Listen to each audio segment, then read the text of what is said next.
turn mics around. Hein? Are you going to present first?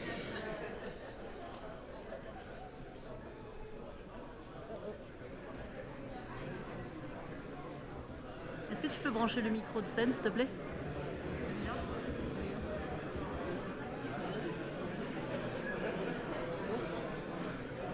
Je vais juste enchaîner.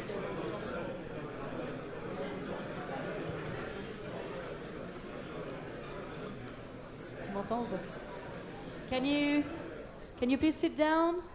We are about to start the next talk. Thank you.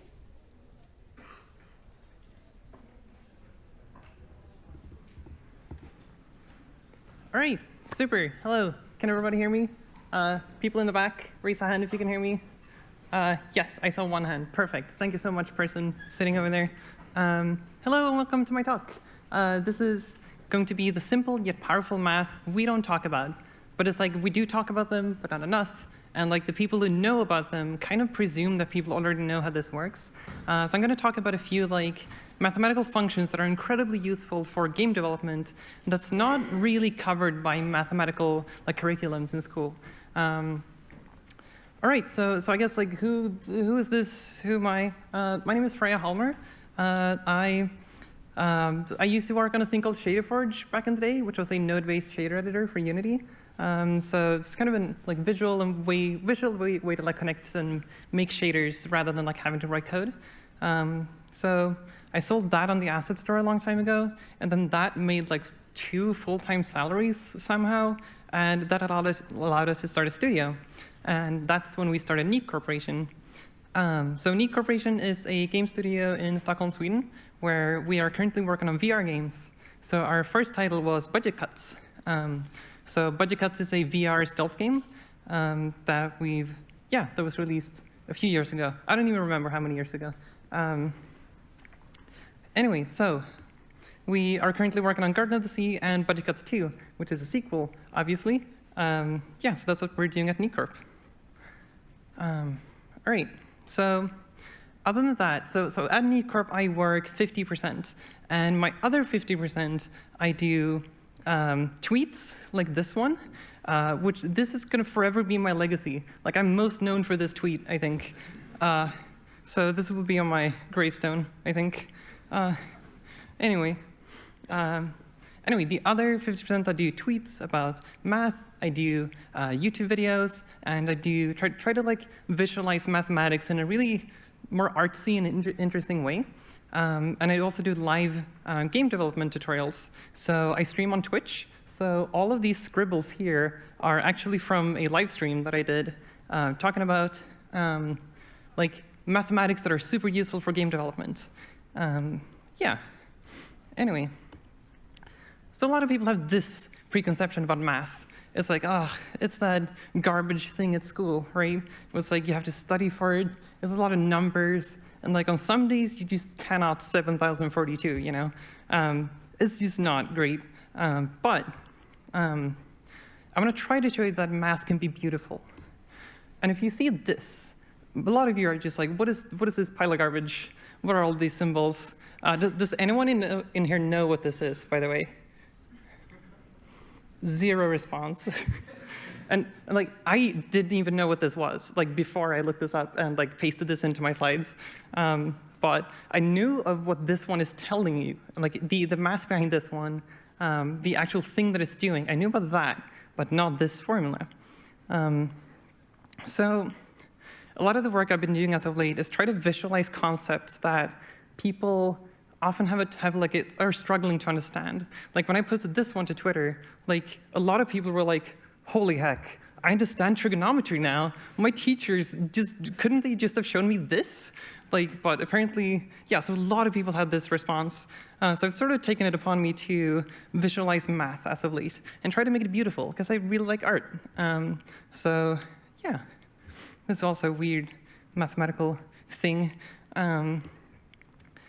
All right, so, and like math allows you to do beautiful things. You can do so much with math. Like this animation is a single math equation where the only inputs to this is the coordinates of the pixel and time. Those are all the variables I had for this one, and then I could do math to do this including the motion blur, which was super fun. That was like a quad in Unity. It was like a single shader that did that. All right, so a few other things you can do with like interesting math. This is the bow in Budget Cuts 2. I wanted to have like a dynamic sight for when you tense the string of the bow. So I wanted to have this ring and these lights. And a lot of the concepts that I'm going to go through today is about how to do these types of range remappings that we do here. Here's another example. So this is the rocket flame in a game called Flowstorm, which I work on when I do live streaming. So you can see that this rocket flame is not static. It's bending when you turn the rocket. It can also change color. It changes the shape, whether or not you're braking or accelerating. So you can kind of like composite a lot of things together. So the flame is built from these masks that are combined together in various ways. Then you color them by some color that you want. I've also done like bending, which means that you need to twist the coordinates for the rocket flame. And then also for the squishing, and then I also wanted to do like, well, when the flame is squished, I want it to also be a bit darker because it looks like it's like fighting against something in case you're like breaking the rocket. So yeah, there's so much you can do. Like if you have these like fundamental knowledge with mathematics, because a lot of this is math in the end. And this is like a really weird esoteric way of like coloring the curve or coloring the flame based on how much you've accelerated. So this is like a combined color ramp where I vary the color ramp based on how much you've accelerated. Yeah, all right, so that was just a few examples. So let's get to the actual point of this talk. Wait, that was another example. I forgot that slide. I'm sorry. So the wave pattern that's like circling around this thing, that's also mathematically defined. That's in the shader, and it's a bunch of like range remappings and combining curves together. And I think it looks beautiful when you do it that way rather than using textures. Yeah. Now we get to the point of this talk. I'm sorry, that was a long intro. So let's talk about, I'm going to talk about 3 super useful functions that are incredibly related to each other. The first one is lerp. So lerp is a function that is incredibly useful for blending things together. So the lerp function has 3 inputs. You have A, B, and T, and then all of that outputs a value. The A value, you can think of that as a start value. The B value is the end value. The T value is a fraction from 0 to 1. It can be outside of 0 to 1, but generally you have it within 0 to 1.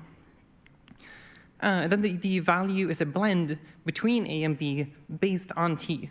So if T is 0, the lerp function outputs A. If T is 1, the lerp outputs B. And any values in between are going to be a blend between A and B. So for instance, if you have a T value that is oscillating between 0 and then goes all the way up to 1 and then oscillates down to 0 again, and you have the A and B values of 10 to 20, the output of the lerp function is going to be this. So you can see that it's now oscillating between 10 and 20. So that's a very useful way to like remap things from 0 to 1 to some other range, or to blend things, right? But we don't have to look at numbers. Numbers are boring. So we can do positions too. If we have A is a position, B is a position, and we oscillate the T value, we're going to oscillate the position between these 2 A and B coordinates. We can do colors. You can blend between cyan and magenta. If cyan is A, magenta is B, and T is blending between the 0 and 1, you get a blend output from this. So you can use lerp for almost anything. You can use it for angles as well. So in this case, it's animating from 45 degrees to 270 degrees. And so it's incredibly useful for blending, like anything that you can multiply or add, you can lerp. So we talked about blending over time, but what about space? So let's say, we have cyan for A, we have magenta for B, and then for T, instead of a time value that oscillates over time, we're going to use a gradient from 0 to 1. So in this case, you can see that on the left side, you have 0, which in shaders is generally just pitch black. And it's 1 on the other side, which is the full white color. And any values in between are just a gradient between 0 to 1. So the result of this is a gradient map. So just using the simple gradient, wherever the T value is 0, you get cyan, as you can see in the gradient. And wherever the T value is 1, or white, you get magenta. So this is a spatial blend now, rather than over time. And we can swap out the t value. We can swap that out with like this one, for instance, and everything's still going to work. So the result then is going to be, well, wherever the t value is black, we're going to get cyan. Wherever the t value is white, we're going to get magenta. Another example. So here's a picture of Paris, which I figured is good, because it's like we're in Paris. And so you can imagine this being like a background in a game or something, or whatever you're rendering. And let's say B is this, which might look a bit weird. And then let's say T is this. So you might be able to see that this is kind of like a texture. You have the RGB channels of a texture, and you have the alpha channel of a texture as the T value. And combining those in a lerp function gives you Paris, but this emoji blended on top of that. So that's how alpha blending works. So if you have a sprite in your game, it literally lerps the pixel on screen based on the alpha value of that texture. So the lerp function is used absolutely everywhere in games, especially in rendering. All right, let's talk about another function. Inverse lerp. Inverse lerp is a lesser known one, but I've recently started using it everywhere, probably too much at this point. But inverse lerp is pretty much exactly what it sounds like. So previously we had lerp, which was between A, B, T, and that gave you a value, right? Inverse lerp is A, B, and value, and then that gives you a T. So again, remember, T is the normalized value between 0 to 1, and value is between A and B. So basically it looks like this. You have the lerp function. If the t value is oscillating, you get a value between 10 to 20. If the inverse lerp has an oscillating value between 10 to 20, the result of inverse lerp is going to be between 0 to 1. So what's the use for this? What's the use case? So let's say you want to control audio volume by distance. So when the player is 10 meters away, you want a volume of 1. So when they're pretty close to the audio source, you want the volume to be maxed out. When they're 20 meters away, you want a volume of 0. So here you've got the player, and you've got a distance to the audio source, the number at the bottom being the distance. So how do we then get that? Well, you can use inverse lerp for that. So we had 20 and 10 as the thresholds. We want it to be 0 at 20. So 0 would be the first parameter, and we want it to be 1 at 10 meters of distance. So then that would be the second parameter, and that's where the output will be 1. So the result of that is going to be this. So then you can see that the audio volume is controlled by this inverse lerp, where between 20 and 10, it's going to increment slowly up to the maximum value. And that's how you can use inverse lerp for something more practical. And then keep in mind, though, that some inverse lerp functions and lerp functions do not clamp. So if I turn off clamping on this one, it's going to be like this instead. And we probably don't want like negative volumes or like, I don't know, blow out the audio volumes with like +2 or something. So keep in mind that some do clamp, some don't clamp. So if you're using the Unity game engine, Unity's lerp and inverse lerp functions do clamp, but the lerp function of shaders do not clamp. All right, so let's look at another use case for inverse lerp. So we have 0.3 for A and 0.6 for B. And again, we can do a gradient. So what does this look like if we use a gradient? Well, the results, the values is going to be, again, between 0 to 1, right? And the result of this one is going to be that we've sort of remapped this range. So wherever the previous value were 0.3, the result is going to be 0 at that place.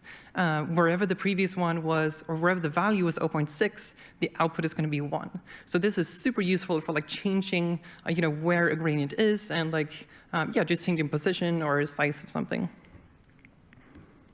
And we can do this for anything. So if we can replace value again, we can do this cloud thing again, and then we get this. So now we sort of increased contrast of this one, which is incredibly common to do in images too. So if you have this one, for instance, so this is a selfie of mine. It was kind of desaturated. So a way to fix that is use inverse lerp. So you can then, change the upper range and the lower range of the colors, and you can then, bump up the bright ones and make the darker ones even deeper. And that's what you do in Photoshop. The top sliders there is inverse lerp. It's literally inverse lerp right there. And the bottom one is lerp. That's what you do in Photoshop. And this is like, if you've ever used Photoshop, you've probably used this tool already. So it's kind of like the inverse lerp is modifying the input range, lerp is modifying the output range. Here's an interesting and fun and really esoteric way of using inverse lerp. Let's say we use 3 values instead of just 1. We have 1 value for each color channel. So in this case, we have 0, 16, and 0.16. Same for B, we have separate values for RGB. And the result of that, so what that's going to do is it's going to do a separate inverse lerp operation for each color channel. So then each color channel of the result is going to be different, like have a different mapping to them. So the result of this is that you get this. And this is something that is very difficult to do with just a lerp, especially if it's clamped, in which case it's impossible. So I think using inverse lerp allows you to do these like things that actually hue shift rather than just being a blend between 2 colors. You can also represent these as colors, so because they were RGB values, so why not just represent them as colors? All right, so I used this in Garden of the Sea, which we're working on at Neat Corporation. So I used that for the color of the depth of the water. So I wanted to make a water shader, and I wanted it to look, kind of like tropical and really cartoony and bright water. I wanted it to be pretty. So I used the inverse lerp here in order to get that color shifting. It's a concept called color elimination, where certain wavelengths of color just don't travel very far in water. So you can see that as you go deeper, the red light is going to be closing up to 0% much faster than the other ones. So you can see that the red disappears very quickly. The green stays around for a bit longer, and the blue one stays around for the longest. So the effect of that is that you get a gradient where it's white at first, all lights passing through. Then the red starts dropping out very quickly, so you start getting a fade to cyan, right? And then as the greens also start dropping out, you then get more deeper blue. And this you can do with inverse lerp. So I had these values for A and B, and then the value for the third parameter is going to be the depth of the water. So that's a value between 0 and however deep the water is, right? So the result of that is this. So that's kind of the raw output of the inverse lerp there.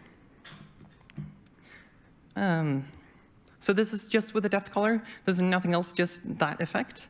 But then there's also all sorts of stuff on top of that. So there's fog in the water to make sure that the pitch black parts aren't pitch black, because that's not how water generally looks. That's not how I wanted my water to look, at least. There's also refraction to make sure that whatever's visible underwater should have this wavy effect. There's edge foam along the edges to make it look a bit more like a shoreline where there's foamy effects. And also some specular highlights, because those are pretty. And it allows you to see the surface as well.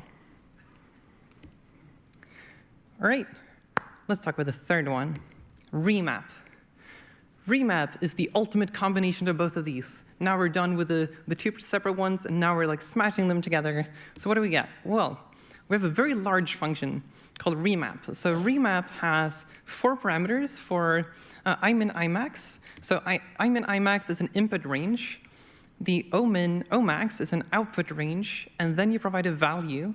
Again, that's usually between imin and imax. And the output value is going to be between omin and omax. So what is this used for?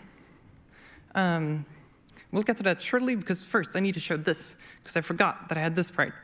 So this is how you would make a remap function. So using an inverse lerp and a lerp combined makes a remap function.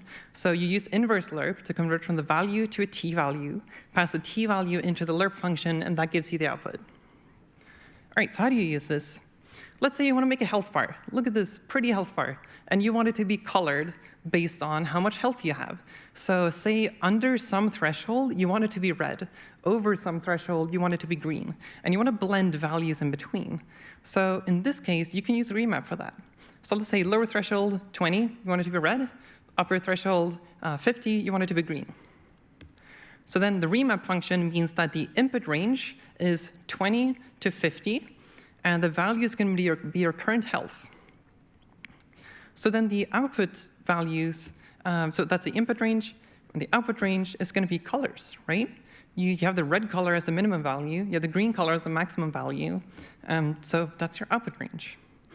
So this is how you would set that up. You would just call the remap function in order to color your health bar. And again, it's important to note that you might want to clamp things, because some functions don't do that, depending on where you're using it or if you wrote it yourself.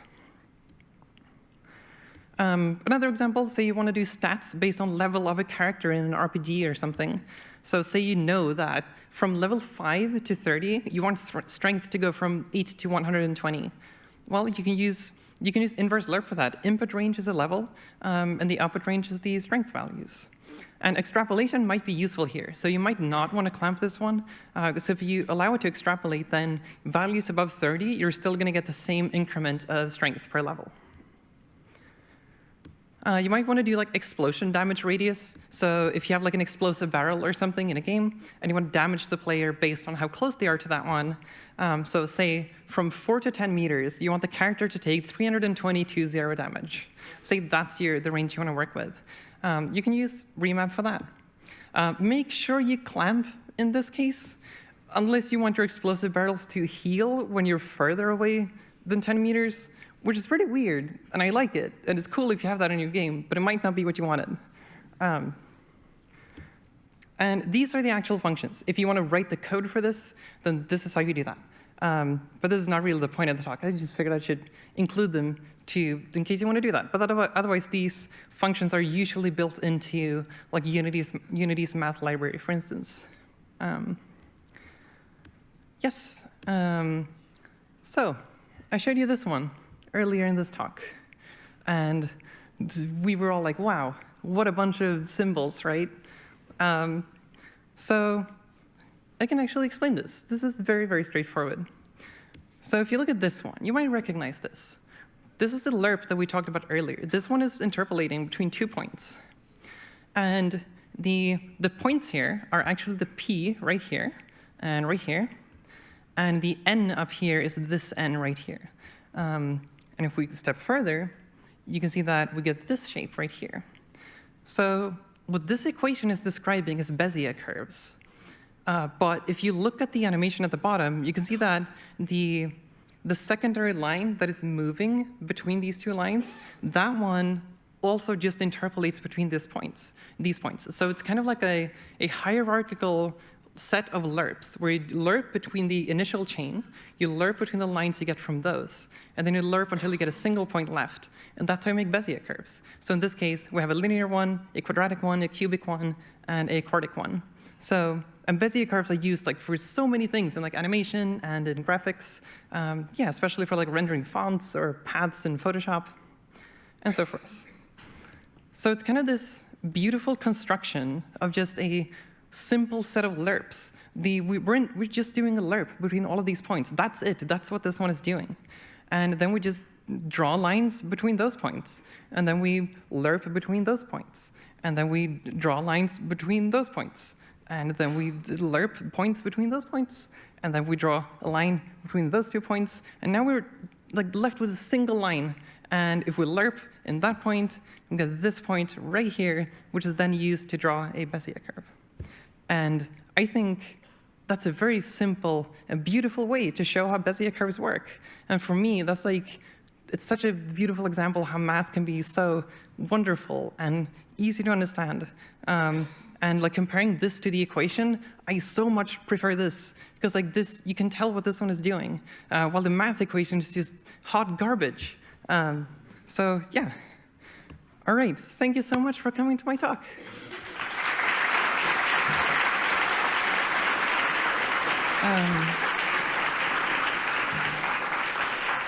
All right, it looks like we have 5 minutes. I guess I can just briefly, so I think it's better to do questions afterwards, because sometimes people have like really specific questions that are only relevant for them.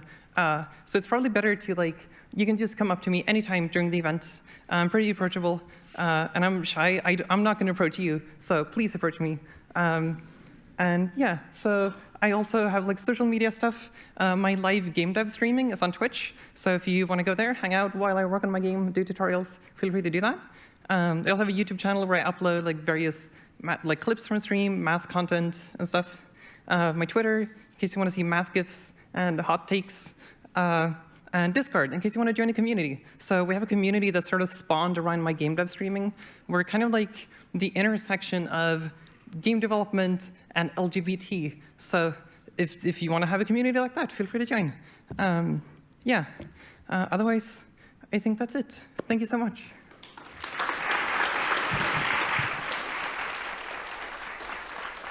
Oh, by the way, wait, one more. Is it over?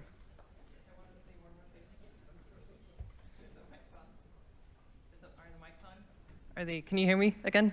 Cool. Okay. I just wanted to say before, I do not have any business cards, so that was my one business card. So please, I hope you took a picture of it. All right, that's it.